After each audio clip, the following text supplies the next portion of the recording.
নমস্কার বন্ধুরা, এই মুহূর্তে রয়েছে রাজ্যের সমস্ত কৃষকদের জন্য বিরাট বড় সুখবর। আপনি যদি একজন কৃষক হয়ে থাকেন এবং পশ্চিমবঙ্গ সরকারের কৃষক বন্ধু প্রকল্পে নাম নথিভুক্ত করে রাখেন, তাহলে এই মুহূর্তে রয়েছে আপনার জন্য দুর্দান্ত সুসংবাদ। কৃষক বন্ধু প্রকল্পের প্রথম কিস্তি অর্থাৎ খরিফ মরশুম টাকা দেওয়া শুরু হয়ে গেছে 29 জুলাই থেকে। তো সমীক্ষায় দেখা গেছে এখনও পর্যন্ত কিন্তু অনেক কৃষকদের অ্যাকাউন্টে টাকা আসেনি। তো এই কৃষকদেরকে টাকা পেতে হলে কি করতে হবে? এছাড়াও এই কৃষক বন্ধু প্রকল্পের দ্বিতীয় কিস্তি অর্থাৎ রবি মরশুম টাকা কবে থেকে দেওয়া হতে পারে, এছাড়াও বাংলা শস্য বীমা প্রকল্পের আপডেট নিয়ে জানানো হয়েছে আজকের এই গুরুত্বপূর্ণ ভিডিওটির মাধ্যমে। তাই বন্ধুরা, ভিডিওটি সম্পূর্ণ দেখার জন্য অনুরোধ রইল। ভিডিওটি সম্পূর্ণ দেখলে জানতে পারবেন অনেক কিছু আপডেট। যে সকল বন্ধুরা এখনও পর্যন্ত চ্যানেলটিকে সাবস্ক্রাইব করেননি, অবশ্যই মনে করে চ্যানেলটিকে সাবস্ক্রাইব করে নেবেন, কারণ আমার এই চ্যানেলের মাধ্যমে প্রতিনিয়ত কৃষকদের জন্য বিভিন্ন সরকারি প্রকল্পের আপডেট সবার আগে দেওয়া হয়ে থাকে। চলুন বন্ধুরা, এবার দেখে নেওয়া যাক কী বলা হয়েছে আজকের এই প্রতিবেদনে। কৃষকের জীবন মানেই সংগ্রাম। কখনো খরায় ফসল নষ্ট হয়, কখনো অতি বৃষ্টিতে মাঠ ডুবে যায়, আবার বাজারের ন্যায্য দামও পান না তারা। প্রতিদিনের এই লড়াই কৃষকের জীবনকে করে তোলে আরও কঠিন। এই কষ্টের কথা ভেবেই মুখ্যমন্ত্রী মমতা বন্দ্যোপাধ্যায় 2019 সালের 1 জানুয়ারি চালু করেছিলেন গুরুত্বপূর্ণ প্রকল্প, তার নাম কৃষক বন্ধু প্রকল্প। শুরুতে বছরে 2000 টাকা থেকে 5000 টাকার সহায়তা দেওয়া হতো। পরে কৃষকদের কথা মাথায় রেখে 2021 সালের 17 জুন এই প্রকল্পে নতুন সংস্করণ আনা হয় এবং তার নাম দেওয়া হয় কৃষক বন্ধু নতুন প্রকল্প। আর এর সাথে আর সুবিধাও বেড়ে যায়। বর্তমানে যাদের জমি 1 একর বা তার বেশি, তারা পান বছরে 10,000 টাকা করে। যাদের জমি 1 একরের কম, তাদের জন্য বছরে আছে 4,000 টাকা করে। এছাড়া 18 থেকে 60 বছরের মধ্যে কোনো কৃষক দুর্ঘটনায় মারা গেলে তার পরিবার সর্বোচ্চ 2 লক্ষ টাকা পর্যন্ত আর্থিক সাহায্য পায়। কৃষক বন্ধু প্রকল্পের দ্বিতীয় কিস্তি রবি মরশুম টাকা দেওয়ার সময় হলো অক্টোবর মাস থেকে শুরু করে পরের বছরের মার্চ মাস পর্যন্ত। এই সময়ের মধ্যে এবার কৃষকদের আর দ্বিতীয় কিস্তি টাকার জন্য দীর্ঘ সময় অপেক্ষা করতে হবে না। বিগত বছরগুলির দিকে লক্ষ্য করলে দেখা যায় 2021 সালে 8ই ডিসেম্বর, 2022 সালে 21শে ডিসেম্বর, 2023 সালে 12ই ডিসেম্বর এবং 2024 সালে 21শে নভেম্বর মাননীয় মুখ্যমন্ত্রী মমতা বন্দ্যোপাধ্যায় সাংবাদিক বৈঠকে ঘোষণা করে দিয়েছিল এবং 22শে নভেম্বর থেকে টাকা দেওয়া শুরু হয়েছিল। এই চলতি 2025 সালে এই প্রকল্পের প্রথম কিস্তির টাকা অর্থাৎ খরিফ মরশুম টাকা 29 জুলাই থেকে দেওয়া শুরু হয়েছে।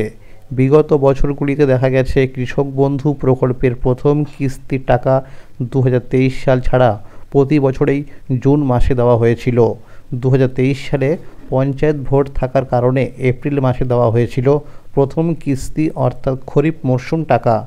বিশ্বস্ত সূত্রে জানা গেছে এইবারের দ্বিতীয় কিস্তি অর্থাৎ রবি মরশুম টাকার জন্য কৃষকদের আর দীর্ঘ সময় অপেক্ষা করতে হবে না। কোনো রকম ফাইনাল তারিখ না জানা গেলেও সম্ভাব্য জানা গেছে নভেম্বর মাসের মধ্যে দ্বিতীয় কিস্তি টাকা দেওয়া হতে পারে এবং অক্টোবর মাসের প্রথম সপ্তাহ থেকে টাকা দেওয়ার অফিসিয়ালি কাজগুলো শুরু করা হতে পারে। কৃষক বন্ধু প্রকল্পে আবারও নতুন করে আবেদন নেওয়া শুরু হয়েছে বিভিন্ন জেলায়। আপনার জেলায় নতুন করে আবেদন নেওয়া শুরু হয়েছে কি না তা জানতে নিকটবর্তী কৃষি অফিসে যোগাযোগ করতে হবে। এই চলতি 2025 সালে কৃষক বন্ধু প্রকল্পের প্রথম কিস্তি অর্থাৎ খরিফ মরশুম টাকা 29 জুলাই থেকে দেওয়া শুরু হয়েছে। বিভিন্ন সমীক্ষায় দেখা গেছে এখনও পর্যন্ত বহু জেলার অনেক কৃষকদের অ্যাকাউন্টে টাকা আসেনি। কৃষি অফিস থেকে জানানো হয়েছে যে সমস্ত কৃষকদের স্ট্যাটাসের ঘরে অ্যাকাউন্ট ভ্যালিড দেখাচ্ছে কিন্তু টাকা পায়নি, তাদের উপযুক্ত ডকুমেন্টস নিয়ে কৃষি অফিসে যোগাযোগ করতে হবে। ডকুমেন্টস ভেরিফিকেশন হওয়ার পরে যদি সব কিছু ঠিকঠাক থাকে তাহলে এই কৃষকদের আবার টাকা দেওয়া হবে। যে সমস্ত কৃষকরা টাকা পেয়ে গেছে তাদের স্ট্যাটাসের ঘরে ট্রানজ্যাকশান সাকসেস দেখাচ্ছে, অনেক কৃষকদের স্ট্যাটাসের ঘরে ডিলিট ফার্মার দেখাচ্ছে, আবার অনেকের স্ট্যাটাসের ঘরে ফাঁকা হয়ে রয়েছে। তাদের অতি সত্বর উপযুক্ত ডকুমেন্টস নিয়ে নিকটবর্তী কৃষি অফিসে যোগাযোগ করতে হবে। এছাড়া বাংলা শস্য বীমা প্রকল্পে আবেদন করার প্রক্রিয়া শুরু হয়ে গেছে। যেসব কৃষকরা ধান চাষ করছেন তারা 30শে সেপ্টেম্বর পর্যন্ত আবেদন করতে পারবে। আমাদের পাড়া আমাদের সমাধান ক্যাম্পে গিয়েও কৃষকরা বাংলা শস্য বীমা প্রকল্পের নাম নথিভুক্ত করতে পারবে। বিশেষ ঘোষণা, কৃষক বন্ধু প্রকল্প। যে সকল কৃষকের কৃষক বন্ধু প্রকল্পে আধার লিঙ্ক হয়নি তারা অবশ্যই নিকটবর্তী পাড়ার সমাধান ক্যাম্পে গিয়ে আধার লিঙ্ক করে নিন। সঙ্গে আনবেন 1 নাম্বার আধার কার্ডের জেরক্স, 2 নাম্বার ভোটার কার্ডের জেরক্স, 3 নাম্বার ব্যাংকের পাসবুক, যে অ্যাকাউন্টে কৃষক বন্ধু টাকা আসে তার জেরক্স। মনে রাখবেন, আধার লিঙ্ক না হলে পরবর্তী কিস্তির টাকা আপনার ব্যাংকে জমা হবে না। কৃষক বন্ধু প্রকল্পে আধার চেক। কৃষক বন্ধু প্রকল্পে আবেদন করার পর আবেদন আধার লিঙ্ক আছে কি না তা চেক করা যাবে অনলাইনে। এর জন্য 1 নাম্বার কৃষক বন্ধু প্রকল্পের অফিসিয়াল ওয়েবসাইটে আসতে হবে। 2 নাম্বার এরপর নথিভুক্ত কৃষকের তথ্যে ক্লিক করুন। 3 নাম্বার পরবর্তী পেজে ভোটার কার্ড নাম্বার বসিয়ে দিন কৃষকের।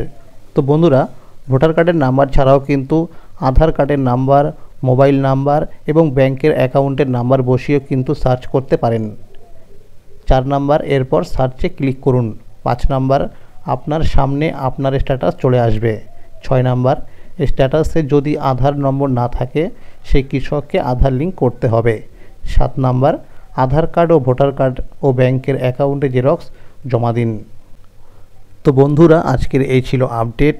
কৃষক বন্ধু প্রকল্প ও সরকারি বিভিন্ন প্রকল্পের খবরাখবর সবার আগে পেতে হলে চ্যানেলটিকে এক্ষুনি মনে করে সাবস্ক্রাইব করে নিন এবং সকল বন্ধুদের কাছে বেশি বেশি করে শেয়ার করে দিন যাতে সবাই এই আপডেটটি পেয়ে যায়। আর যদি এই ভিডিওটি ভালো লাগে অবশ্যই একটি লাইক করে দেবেন। ভালো থাকবেন, সুস্থ থাকবেন, ধন্যবাদ।